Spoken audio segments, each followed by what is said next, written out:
Hello বন্ধুরা, সবাই কেমন আছো? আশা করছি সবাই খুব ভালো আছো। আমি তো খুবই ভালো আছি। Welcome back to my channel. আজ তোমাদের জন্য নিয়ে চলে এসেছি সুজির পাঁপড় রেসিপি। আর দেখো পাঁপড়গুলো কত মুচমুচে, কত সুন্দর হয়েছে। তো এত মুচমুচে সুন্দর পাঁপড় তোমরা যদি খেতে চাও তাহলে রেসিপিটা দেখে নিতে হবে। চলো ডিরেক্ট রেসিপিতে যাওয়া যাক। নিয়ে নিয়েছি হাফ বাটি পরিমাণে সুজিটা কড়াইয়ের মধ্যে দিয়ে দিলাম 4 বাটি পরিমাণে জল। আরও যদি জলের এখানে প্রয়োজন হয় তাহলে আমরা সেটা পরে ব্যবহার করব। আপাতত 4 বাটি জলেই হয়ে যাবে। তো জলটা দিয়ে কিছুক্ষণ আমি এখানে নাড়াচাড়া করে নিলাম সুজিটা। আর হ্যাঁ, গ্যাসের ফ্লেম কিন্তু হাই রাখলে চলবে না, একদম লো টু মিডিয়ামে রেখে তোমাদের এই সুজির পাঁপড়টা তৈরি করে নিতে হবে। তো আরেক বাটি জলের প্রয়োজন ছিল, আমি আরেক বাটি জল এখানে ব্যবহার করলাম। এবার আমি আজকে তৈরি করছি মশলা পাঁপড়।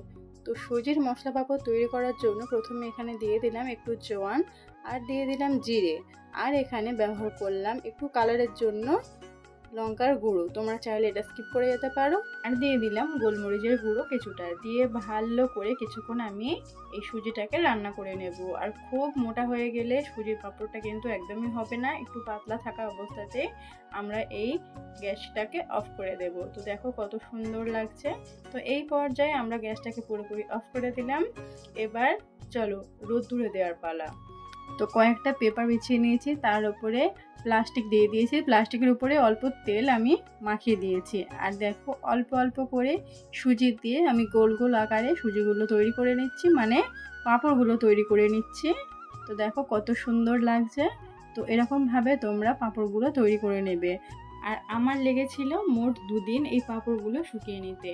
তোমাদের যদি রোদ প্রচুর থাকে তাহলে একদিনেই শুকিয়ে যেতে পারে, আমরা একটু রোদের প্রবলেম ছিল সেই জন্য 2 দিন লেগেছে। আর দেখো পাঁপড়গুলো আমার এই অবস্থাতে এসছে। আর আমার পুরোপুরি গোল শেপ আসতো, একটু প্রবলেম হয়ে গিয়েছিল পাঁপড়গুলো তোলাফেলা করতে, সেই জন্য এরকম আকার হয়ে গেছে।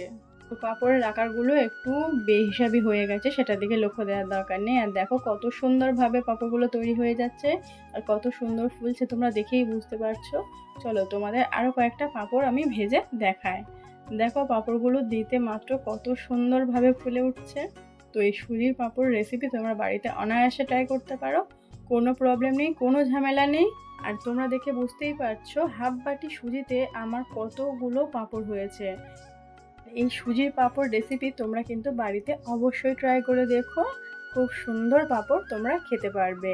আর যদি তোমরা না চাও এতে কোনো মশলা ব্যবহার করতে, শুধু সুজির পাঁপড়ও তোমরা করে খেতে পারো, সেটাও দেখতে খুব সুন্দর হয়। তো দেখো পাঁপড়গুলো আমার এই পর্যায়ে এসছে, কত সুন্দর লাগছে পাঁপড়গুলো। তো এরকম সুন্দর সুন্দর রেসিপি পেতে আমার চ্যানেলটিকে সাবস্ক্রাইব করে দিও। আর এই রেসিপিটা যদি তোমাদের ভালো লেগে থাকে তাহলে লাইক, কমেন্ট, শেয়ার করে দিও। নতুন বন্ধু হয়ে থাকলে চ্যানেলটিকে সাবস্ক্রাইব করে আমার পাশে থেকো। তোমরা সবাই ভালো থেকো, সুস্থ থেকো। আর হোলি কেমন করে কাটালে অবশ্যই কমেন্টে জানিও। আর হ্যাঁ, কোথা থেকে আমার ভিডিওটা দেখছো অবশ্যই কিন্তু আমাকে জানাতে ভুলো না।